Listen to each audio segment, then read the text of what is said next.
Good evening, everyone. Welcome back to my channel, Assam Competitive Exams. I hope you are all doing great. Myself, Nilakshi Deka. Today, I will discuss with you important new central government schemes 2025. And I will make you to explain everything clearly so you can follow along easily. If you have any question, feel free to drop them in the comment section. I will be happy to help you. And make sure to hit that subscribe button and turn on notifications so you do not miss any future lessons.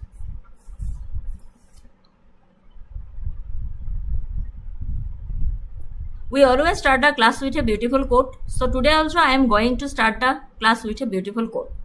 Education is the beginning of transformation. Dedicate yourself to daily learning via books, audios, seminars and coaching. Robin Sharmaৰ quote হয় এইটো তেখেতৰ কিতাপ আমি সকলোৱে পঢ়িছো বহুত ভাল লেখক হয় Education is the beginning of transformation শিক্ষাই হৈছে পৰিৱৰ্তনৰ আৰম্ভণি Dedicate yourself to daily learning via books audios seminars and coaching হয় কিতাপ অডিও অথবা সেমিনাৰ আৰু প্ৰশিক্ষণৰ জৰিয়তে দৈনন্দিন শিক্ষণৰ বাবে নিজকে উৎসৰ্গা কৰক কিতাপ নহয় বা অডিও নহয় বা সেমিনাৰ আৰু প্ৰশিক্ষণৰ জৰিয়তে দৈনন্দিন শিক্ষণৰ বাবে নিজকে উৎসৰ্গা কৰক বহুত ধুনীয়া কোড হয় এটো শিক্ষাই হৈছে পৰিৱৰ্তনৰ আৰম্ভণি ৰবিন শৰ্মাৰ বহুত ধুনীয়া কোড হয় তেওঁৰ কোডবোৰে আমাৰ সকলোৰে জীৱনত প্ৰভাৱিত কৰে নহয় জানো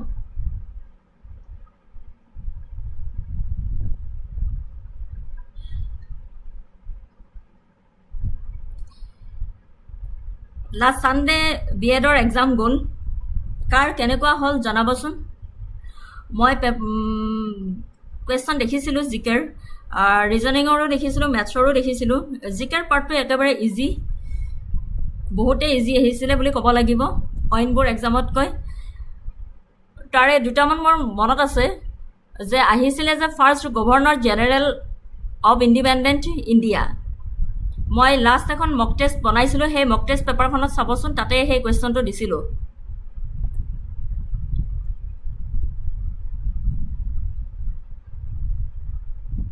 first governor general of independent India এটো জানে আপোনালোকে লৰ্ড মাউণ্টবেটেন হেতু মই দিছিলো তাৰ পিছত আপোনালোকেও নিশ্চয় পঢ়িছিলে তাৰ পিছত আৰু এটা কোৱেশ্চন এটো কমন কোৱেশ্চন আছিল what is the new pattern of 10+2 education policy in the new national education policy 2020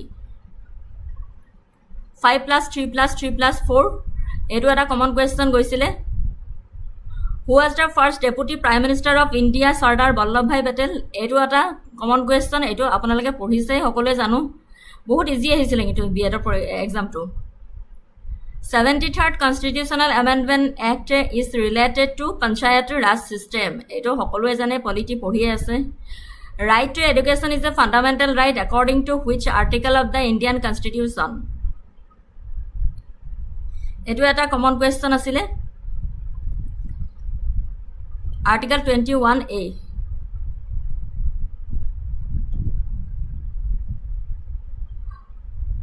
তাৰপিছত আৰু এটা কোৱেশ্চন পাইছিলো when was Assam separated from Bengal presidency 1874 এটো এটা ইজি কোৱেশ্চন আছিল why did Mahatma Gandhi call off the non cooperation movement Mahatma Gandhi called off the non cooperation movement due to violent incident of Chaura-Chauri in Uttar Pradesh in February 1922 সেই কাৰণে বস্তুটো পঢ়তে সববোৰ objective in significance এবোৰ সব থৰলি পঢ়ি যাব তেতিয়া পৰীক্ষাত examination হলত একো দিগদাৰ নাপায় তাৰ পিছত আহিছিল আপোনাৰ পলিটিৰ আৰু এটা the anti defection laws comes under which schedule 10 schedule Who was the founder of Delhi Sultan Qutbuddin Aibak বহুত ইজি আহিছিল কোৱেশ্চন গিটা What is the oldest known text on statecraft? Kautilya Arthashastra. What is the smallest unit of heredity? Gene. Science or question ahisile bahut bhale common question আছিলে এইকেইটা who is the author of the book discovery of India Jawaharlal Nehru Which article of the Indian Constitution deals with state recognition? এইটো এটা যোনে polity ভালদৰে পঢ়িছিলে বহুত common question আছিলে Which article of the Indian Constitution deals with? Article 3.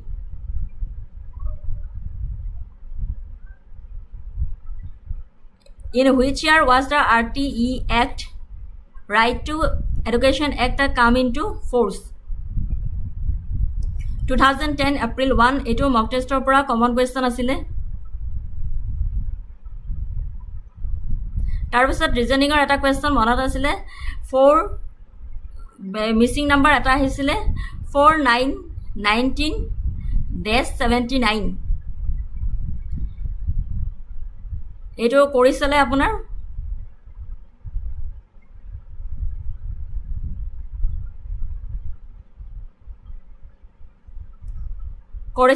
এনসাৰটো ওলাই 39 আৰু মেথছৰ খিনি বাৰু নাই মোৰ মনত কিন্তু দেখিছিলো মেথছ ইমান টান অহা নাছিলে ভালে আহিছিলে so let's get started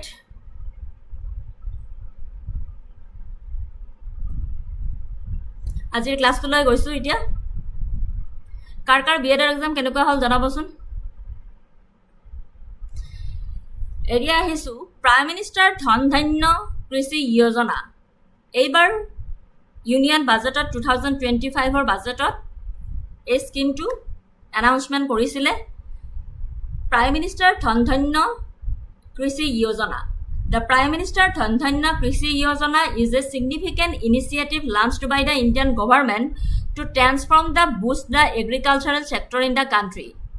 It was approved by the Union Cabinet with an annual outlay of rupees 24,000 crore for 6 years, starting from the financial year 2025-26. The Union Cabinet approved the Prime Minister Dhan Dhanya Krishi Yojana on July 16, 2025. President Wanai last week approve korile Union Cabinet. Objectives hoise tumar enhancing agricultural productivity, increasing adoption of crop diversification and sustainable agricultural practices, augmenting post-harvest storage, improving irrigation facilities, facilitating availability of long-term and short-term credit, value addition in agriculture and elite sectors, and local livelihood creation.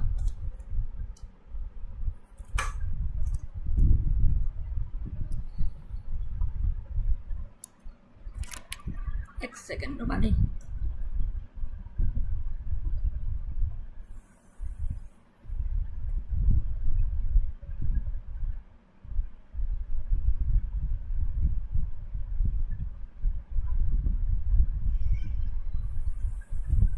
এতিয়া প্ৰধানমন্ত্ৰী ধন ধান্য কৃষি যোজনাটো কি হয় ভাৰতৰ কৃষকক সহায়ৰ বাবে আৰম্ভ কৰা চৰকাৰী আঁচনি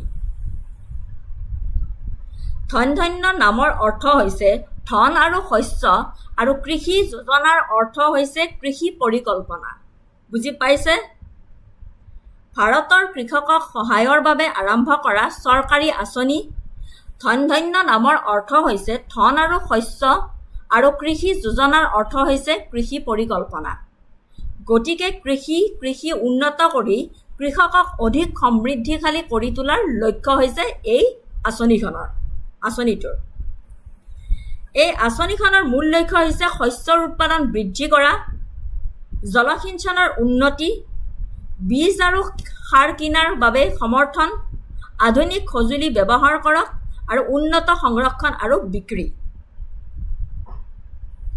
মই ইংলিছত দি দিছো পুৰা গোটেইখিনি পুৰা আঁচনিটোৰ বিষয়ে যিমানখিনি জানিব লাগে সিমানখিনি দি দিছো মই থুলমূলভাৱে আপোনালোকক বুজাই দিছো আঁচনিখন কি হয় যোজনাটোৰ এই আঁচনিখনৰ মূল লক্ষ্য হৈছে স্কিমটোৰ মূল লক্ষ্য হৈছে শস্যৰ উৎপাদন বৃদ্ধি কৰা উন্নত কৌশলেৰে কৃষকসকলক অধিক খাদ্য খেতি কৰাত সহায় কৰা আৰু জলসিঞ্চনৰ উন্নতি খাল পাম্প আৰু বৰষুণৰ পানী সংগ্ৰহৰ জৰিয়তে পামৰ বাবে পানী যোগান ধৰা বীজ আৰু সাৰ কিনাৰ বাবে সমৰ্থন ভাল মানৰ ইনপুট কিনিবলৈ ধন বা ৰেহাই দিয়ক আধুনিক সঁজুলি ব্যৱহাৰ কৰক মেচিন আৰু নতুন প্ৰযুক্তিৰ ব্যৱহাৰক প্ৰসাৰিত কৰক উন্নত সংৰক্ষণ আৰু বিক্ৰী গুদাম আৰু মাণ্ডি নিৰ্মাণ কৰাত সহায় কৰক যাতে কৃষকে উচিত মূল্যত শস্য সংৰক্ষণ আৰু বিক্ৰী কৰিব পাৰে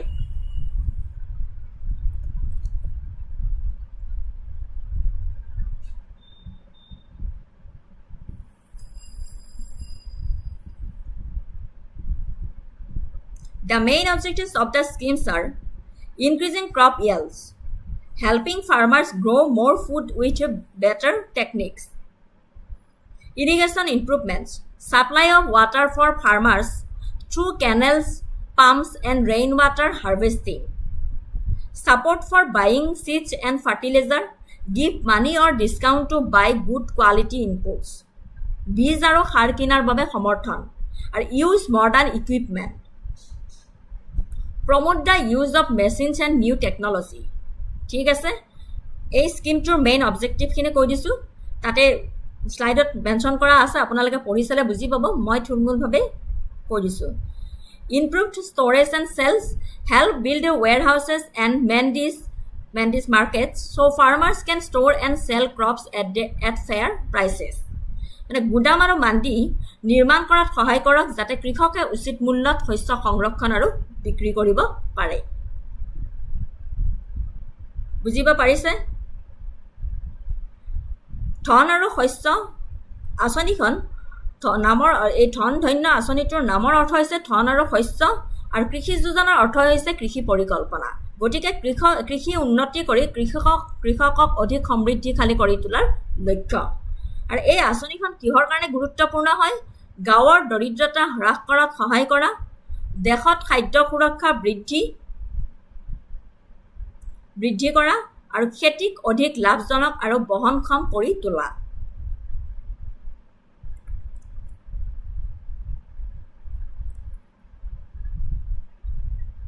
Why it is important? It helps in reducing rural poverty, enhances food security in the country. They make farming more profitable and sustainable. ঠিক আছে এইখিনিয়ে আছিলে মেইন আঁচনিখনৰ কথা মই ইয়াতে মেনশ্যন কৰি দিছোঁ ইংলিছত বহুত ভালকৈ আপোনালোকে পঢ়ি চালে বুজি পাব এতিয়া ইয়াৰ ওপৰত এটা কুৱেশ্যন আনিছিলোঁ The Prime Minister ধনধান্য কৃষি যোজনা primarily aims to achieve which of the following? Enhance agricultural productivity, promote sustainable practices, and improve infrastructure in 100 low-performing districts, focus exclusively on urban agricultural development and food processing units, provide direct financial new YouTube channel.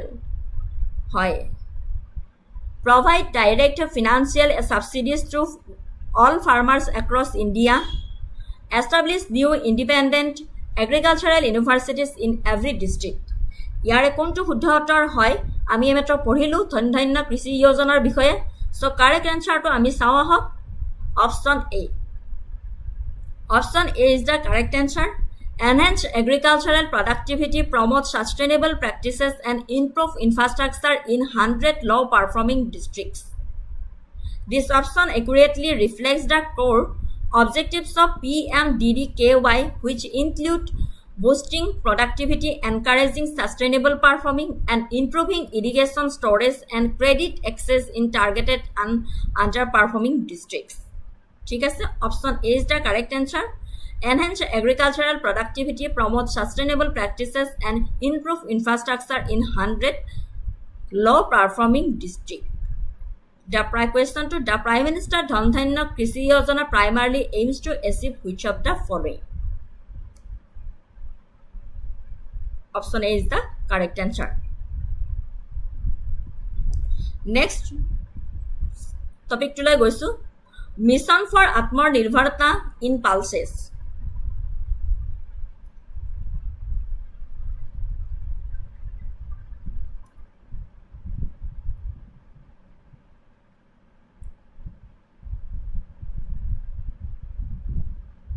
কিবা অসুবিধা পালে দেখা নাপালে please আপোনালোকে জনাব।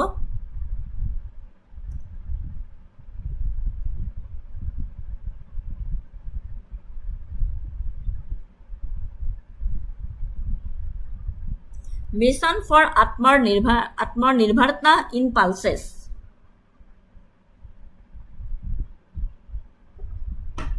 Two 2025 বাজেটখন যদি আপোনালোকে চাইছে তেনেহ'লে গম পাইছে স্কিমকেইটাৰ বিষয়ে। India has been making concerted efforts towards achieving self-reliance in various agricultural sectors, particularly pulses and edible oils, due to significant import dependence. What is the scheme? Scheme to hoy ki? The Mission for Atmanirbharta in Pulses is a 6-year mission announced in the Union Budget 2025-26 with an allocation of Rs 1,000 crore. Its primary objective is to achieve self-reliance in pulse production and reduce India's reliance on import. Features and objective di disu: boosting domestic production, MSP-based procurement, post-harvest warehousing solutions, climate resilient siege and productivity.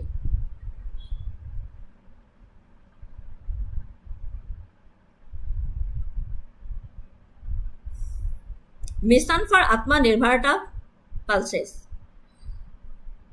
Dali, যেনে তুৰ, আৰহাৰ, উৰাট, মুগ, মাছুৰ আদি উৎপাদনত দেশখনক স্বাৱলম্বী কৰি তুলিবলৈ ভাৰত চৰকাৰৰ উদ্যোগত mission for Aatmanirbharta in pulse.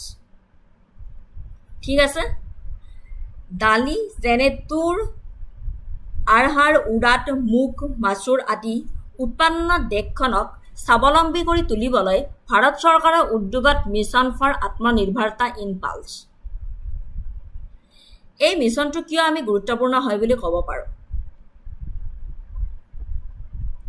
ভাৰতবৰ্ষই দালিৰ সৰ্বাধিক গ্ৰাহক আৰু উৎপাদক, কিন্তু আমি এতিয়াও আন দেশৰ পৰা যথেষ্ট পৰিমাণৰ আমদানি কৰোঁ। বুজিছেনে? মিছনটো কিহৰ কাৰণে গুৰুত্বপূৰ্ণ হয়? ভাৰতবৰ্ষই দালিৰ সৰ্বাধিক গ্ৰাহক আৰু উৎপাদক, কিন্তু আমি এতিয়াও আন দেশৰ পৰা যথেষ্ট পৰিমাণৰ আমদানি কৰোঁ। দালি ভাৰতীয় খাদ্যত প্ৰটিনৰ প্ৰধান উৎস। আত্মনিৰ্ভৰশীলতাই আমদানিৰ ওপৰত নিৰ্ভৰশীলতা হ্ৰাস কৰিব আৰু বৈদেশিক মুদ্ৰা ৰাহি কৰিব, কৃষকক সহায় কৰিব।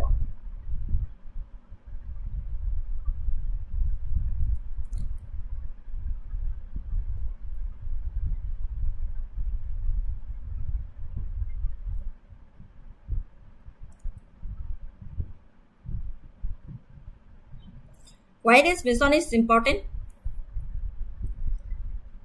India is the largest consumer and producer of pulses, but we still import a considerable amount for other countries.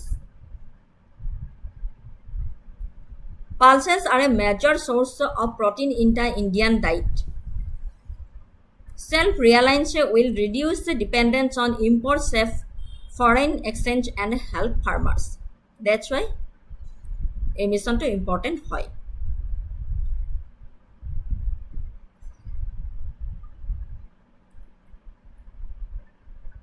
Lunch ডেটটো চাব।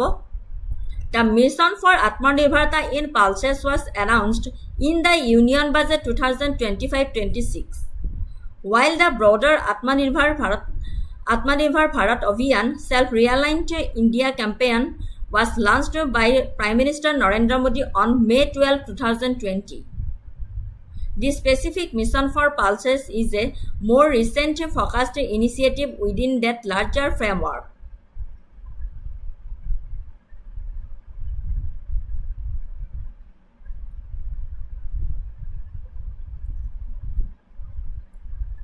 এই মিছনটোৱে, এই আত্মনিৰ্ভৰতা পালচেছ এই মিছনটোৱে কি কৰাৰ লক্ষ্য লৈছে?